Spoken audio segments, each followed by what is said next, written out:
नमस्कार. तर मी पल्लवी तुमचं स्वागत करते माझ्या एका नवीन इंटरेस्टिंग व्हिडिओमध्ये. व्हिडिओचं कारण असं की मी गेले 2-2.5 वर्ष झालं व्हिडिओ टाकते यूट्यूबवरती. तुम्ही माझ्या व्हिडिओमध्ये तुम्हाला कधी काही चुकीचं किंवा विनाकारण टाईमपास असं नाही.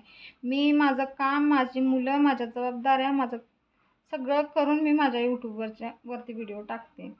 आणि राहिला विषय नातेवाईकांचा, तर नातेवाईकांशी माझं सासरच्या तरी काही घेणं देणं नाही आहे. कारण मी त्यांच्याशी खूपदा जवळीक साधून बघितले, खूपदा मदत करून बघितले, खूपदा माझं करून बघितले, पण जर वेळेस आहे ना माझ्या पदरी निराशा पडलेली आहे. म्हणून मी ना गेले 2-2.5-3 वर्ष झालं असेल की मी त्यांच्या संपर्कात नसते. त्यांचं काय चांगलं हो वाईट हो, मी कधीच त्यांची पंचायत करायला जात नाही. तरी पण आहे ना विनाकारण ते मला मध्ये मध्ये ओढून आहे ना मला माझं नाव काढल्याशिवाय ते राहत नाहीत.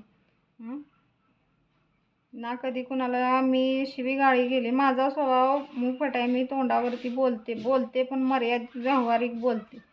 शिवीगाळ करणं किंवा अश्लील बोलणं हे मला जमत नाही. आणि माझ्या नवऱ्यालाही ती येत नाही. कधी त्यांना आईचं असं कधी कुणाला उच्चारलं नाही. आणि अशा नवऱ्याला माझ्या जाऊन पोलीस स्टेशनमध्ये असे केस केले माझ्या जावेने की मला मारहाण झाली किंवा माझं असं झालं आहे, माझं तसं झालं आहे, मला असं केलं. माझ्याच घरात येऊन, माझ्याच पायरी चढून कट्ट्यावर येऊन माझंच मंगळसूत्र तिनं तोडले. हे बा माझ्या गळ्यात आहे ना खोटं मंगळसूत्र. असं लई पण अति करून चालत नाही ना. कायद्याची भाषा तुलाच कळते का? मला सुद्धा कळते. तुला यायचंच आहे ना एकेरीवर, तर अशी आता तुला सुट्टी नाही. काय पण होऊ दे, मला काय पण करायला लागू दे, पण मी तुला सोडणार नाही इथनं पुढं. स्वतः माझ्याशी पोलीस मॅडम म्हणल्या की ही बाई किती नालायक आहे, इथं एवढा दंगा करते तरी घरात कशी करत असं. तुझं मी नावसुद्धा कधी काढणार नाही, तुझ्या आद्यात नाही, मध्यात नाही, तू कधी घेणं देणं नाही. माझी 2 लेकरं, कधी त्यांना चुलती म्हणून तू जवळ बोलवलं नाही. आणि कुठल्या जोरावर भांडायला येतेस गं? सासूनं हे बांधून द्यायला पाहिजे, सासूनं ते बांधून द्यायला. मला सासूनं दिलेलं नाही. मी माझ्या कष्टावर मी 4 वर्ष 7,500 रुपये कर्जाचा हप्ता फेडून मी कर्ज भागवलं. 4.5 लाख रुपये. आयतं होत नाही. नुसतं नट्टापट्टा आणि चेष्टा मस्करी करत आयुष्य जगून होत नसते.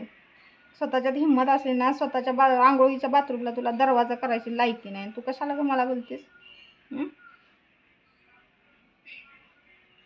मी व्हिडिओ अशासाठी टाकला आहे की मला माहीत आहे ती बाई माझ्या व्हिडिओवरती बघून आहे ना आत्तापर्यंत हेअर क्लिप काय साडीचा ब्लाऊज जरी असला ना तर ती माझा व्हिडिओत बघून कॉपी करते. मी आत्तापर्यंत कधी चकार शब्द काढलेला नाही. कारण एकाचा स्वभाव असतो एखाद्याबरोबर ईर्ष्याच करायच्याच ना. कष्टाची कर की, दिवस रात्र कष्ट करून स्वतःची परिस्थिती सुधार की. स्वतःची परिस्थिती बिघडते त्याला दुसऱ्या कशाला का दोष देतीस? आणि धीर म्हणून ज्या धीराला मी आत्तापर्यंत असू दे त्याला कोण आहे आपल्याशिवाय. आणि आपणच त्याला असं बोलून कसं होईल म्हणून आत्तापर्यंत एखादा वाईट शब्द नाही. आणि माझ्या नवऱ्याला तो घाणेरड्या शिव्या दारात देऊन गेली. ते सासू सासरे गरीब असतील किंवा त्यांना चालत असेल, त्यांना लेकाची काळजी असेल. मला तुझी काळजी नाही. तुझं काही जरी झालं तर मला काय फरक पडत नाही.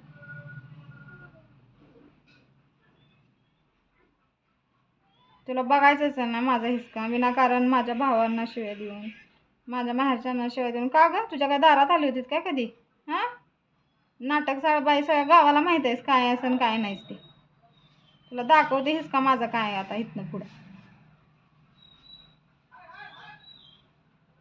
भुकायची सवय तर तुला नांदायला आल्यापासून जी आहे ती अजून गेली पण नाही. पण सासू सासरा तुझा नवरा गोंधून घ्यायचं की.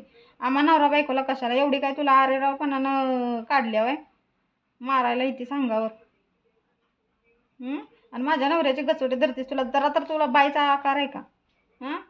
लहान धीर असून कधी नजरेला नजर देऊन मी बोलले नाही. माझ्या एवढ्या 2 मुलांच्या बासलेल्या नवऱ्यावर तू हात उचलायला येतेस आणि पोलीस स्टेशनला उलट सांगतेस. तुला वाटत असेल तू गाव सोडून गेली म्हणून तुला सोडून. मी तुला सोडणार नाही. जिथं कुठं असशील का नाही तिथं हुडकून काढणार आहे. तुला दाखवणार आहे हिसका. आईबापांना का नाही चांगले संस्कार केल्यासारखं वागायचं असते. मागं मोहरं भाऊ बंद असल्यासारखं, चुलत्या मालत्यांचं नाव नाक असल्यासारखं वागायचं असते. सगळं फेडून डोक्याला गुंडवून चालत नसते. तुला काय वाटतं? तुला मी आता सुट्टी देईन काय? मला काय व्हायचं ते होऊ दे, मला कुठं पण जायला लागू दे, पण तुला मी आता सोडणार नाही. विनाकारण तू माझ्या अंगावर आलीस, घरात आलीस, माझं मंगळसूत्र तोडलंस, मला खाली पाडून मारलंस. आणि माझा नवरा बायकोला मारताना अडवायला आल्यावर ढकलणार नाही का गं? आणि पोलीस स्टेशनला सांगतेस काय धीरानं मारलं म्हणून?